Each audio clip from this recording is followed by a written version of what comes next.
Aloha. You've been watching the Pentagon Channel on your Joint Base Pearl Harbor Hickam television. Our Joint Base News is next.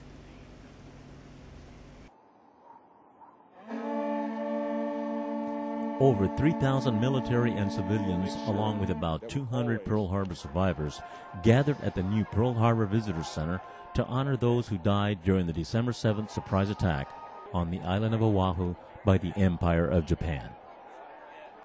Aging Pearl Harbor survivors in their 80s and 90s traveled to Hawaii from around the country for the 69th anniversary of one of the most powerful stories of American history that propelled the United States into World War II. 4 F-15 fighter jets from the Montana Air National Guard flew above Pearl Harbor in missing man formation, and sailors lined the deck of the USS Chaffee as it passed between the sunken hull of the USS Arizona and the grassy landing where the ceremony was held. Thomas Strickland, Assistant Secretary of Fish, Wildlife, and Parks for the Department of the Interior, thanked the survivors and veterans for their service, saying that December 7th was a day when uncommon valor was a common virtue.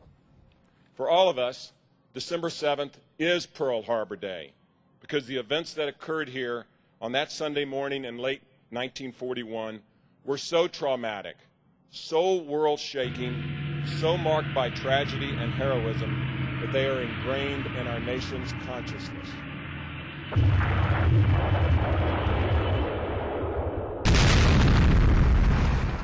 The ceremony included warship and battle site wreath presentations, accompanied by a single loud ring for each from one of the USS Arizona's recovered ship's bells.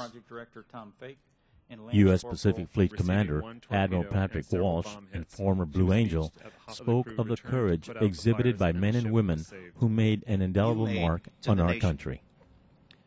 Your example has taught us that if ever there was a country worth living in, if ever there was a country worth defending, if ever there was a country worth fighting for, if ever in the history of the world there was a country whose values and principles were worthy of our sacrifice, it is the United States of America.